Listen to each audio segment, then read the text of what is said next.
என்னை தோற்கடிக்க வேண்டும் என்பதுதானே உங்கள் எண்ணம்.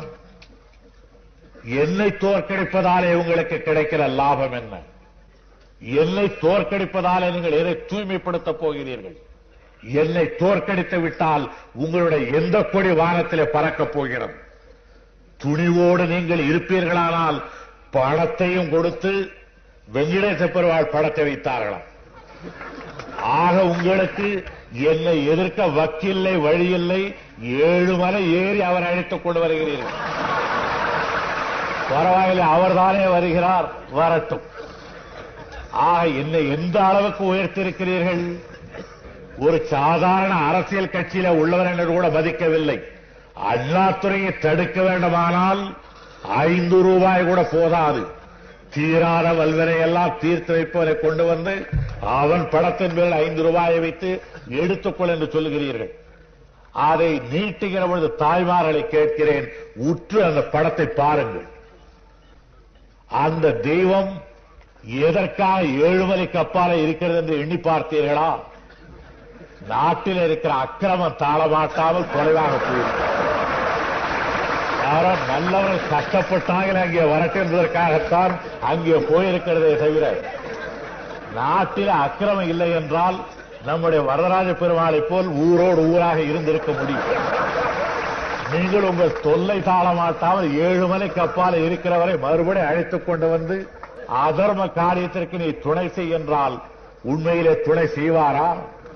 வெங்கடேச பெருமாள் படத்தின் பேரில் 5 ரூபாயை வைத்து அதை யாராவது வாங்கினால், வெங்கடேச பெருமாளிடத்திலே நம்பிக்கை உள்ளவர்களுக்கு நான் சொல்லுகிறேன், அவர்கள் இதுவரையிலே கும்பிட்ட கோவிந்தனுக்கு அவர்கள் செய்கின்ற துரோகத்தை போல் கோவிந்தனேது கோபாலனேது என்று பேசுகின்றவர்கள் கூட அவ்வளவு துரோகம் செய்ததில்லை என்பதை அருள் கூர்ந்து எண்ணி பார்த்துக் கொள்ளுங்கள்.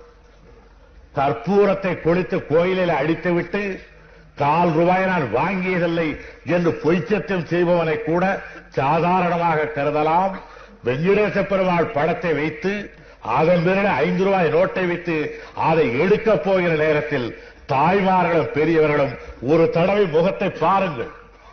வெங்கடேச பெருமாள் எதற்காக இருக்கிறார் என்று பாருங்கள். 5 ரூபாய் நோட்டு வாங்கி கொடுக்கவா இருக்கிறார்? கையால் பிடிப்பு வந்தால் அவரை கும்பிட்டால் நீங்கும் என்கிறார்கள். புத்தி கோளாறு ஏற்பட்டால் அவரை கும்பிட்டால் நீங்கும் என்கிறார்கள். சொத்து இல்லாதவர்கள் அந்த கோயிலுக்கு போய் வந்தால் அற வழியிலே சொத்து சம்பாதிக்கலாம் என்கிறார்கள். பக்தர்கள் பல மாதிரி அதை பற்றி சொல்லுகிறார்கள். அப்படிப்பட்ட ஒரு தேவரையை கொண்டு வந்து 5 ரூபாய் நோட்டை அதன் மேலே வைத்தால் நான் இதை கூட எண்ணி இருப்பேன். 5 ரூபாயாவது எடுத்துவிட்டு வெறும் வெங்கடேச பெருமாளை காட்டியிருந்தாலாவது வெங்கடேச பெருமாளுக்கு மதிப்பு இருக்கிறது என்று எண்ணுவேன். எனக்கு இப்பொழுது எதற்கு மதிப்பு என்றே தெரியவில்லை. 5 ரூபாய் நோட்டுக்கு மதிப்பா, வெங்கடேச பெருமாளுக்கு மதிப்பா, இந்த 2 ஒன்றின் மேல் ஒன்று வைக்கிறார்களே அது மதிப்பா என்று தெரியவில்லை. அதைவிட கூடா நட்பா இது? என்னுடைய முகத்தை பார்க்கிற நேரத்தில் 5 ரூபாய்க்காகவா நமக்காக பாடுபட்ட ஒருவனுக்கு கெடுதல் செய்தோம் என்று உங்களை உறுத்தாதா? எண்ணி பாருங்கள். இல்லை, இவ்வளவுக்கும் பிறகு எடுத்துக்கொள்ளத்தான் வேண்டும் என்று கருதினால் அதை சில பேர் செய்ததைப் போல் திருப்பியாவது கொடுங்கள். அதில் இருக்கிற அந்த பாவத்தை போக்கி நல்ல காரியத்திற்கு பயன்படுத்துவதற்கு நாங்கள் அதை உபயோகப்படுத்துகிறோம். ஆனால் இதை நம்பி ஜனநாயகத்தை பாழாக்காதீர்கள்.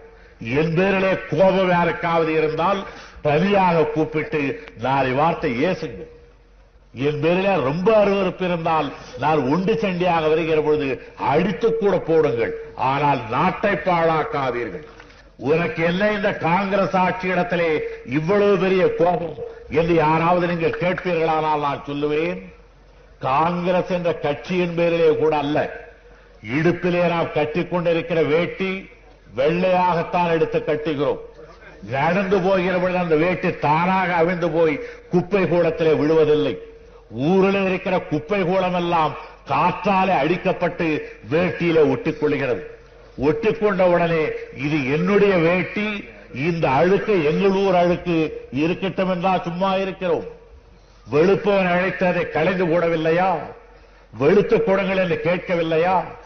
அவரவரை எடுத்துக்கொண்டு போய் ஆற்று தண்ணீரிலே அழுந்த தோய்த்து கற்பாடிலே ஓங்கி துவைக்கிற பொழுது பக்கத்தில் நின்று கொண்டு, அப்பா அப்படி அடிக்காதே, அது 6.25 ரூபாய் வேட்டி, நான் அருமையாக வாங்கியது, அதை அந்த அடி அடிக்காதே என்று சொன்னால் சொல்ல மாட்டோம். சொன்னால் வெளுப்போர் என்ன சொல்லுவான்? ஐயா, நீ ஏற்றி வைத்திருக்கிற அழுக்கு இந்த அடிக்கு கூட போகாது போல இருக்கிறது. இது இன்னமும் வெள்ளாவி வைத்து எடுத்தால்தான் அழுக்கு போகும் போல இருக்கிறது, எண்ணெய் ஜிகண்டு ஏறிவிட்டது என்றல்லவா சொல்லுவான். அதை போல ராஜாஜி அவர்கள் காங்கிரஸை கடுமையாக தாக்குகிறாரே என்று நேரு பண்டிதர் மற்றவர்களும் ஐயோ இந்த அடி அடிக்கிறாரே என்றால் அதில் இருக்கிற எண்ணெய் ஜிகண்டு அவருக்கு தெரிகிறது. அடிக்கிறது அவருக்கு என்ன வேட்டியின் பேரிலா கோபம், எண்ணெய் ஜிகண்டின் பேரிலே கோபம். ஆனால் சில பேர் வேட்டி அழுக்கானாலும் சுலபத்தில் எடுத்து போட மாட்டார்கள். மேல் பக்கத்தில் அழுக்கானால் உள்பக்கத்தில் மடித்துவதால் கட்டிக் கொண்டிருப்பார்கள். இடுப்பு பக்கத்தில் அழுக்கானால் கால் பக்கத்தில் கட்டிக்கொள்வார்கள், கால் பக்கத்தில் அழுக்கானால் இடுப்பு பக்கத்தில் கட்டிக்கொள்வார்கள். இது உனக்கு எப்படி இவ்வளவு விவரமாக தெரியும் என்று நீங்கள் கேட்பீர்கள். எனக்கே அது பழக்கம்.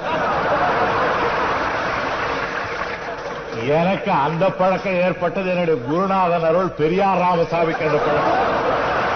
ஆகையினால்தான் அந்த விஷயத்தை அவ்வளவு விவரமாக நான் சொன்னேன்.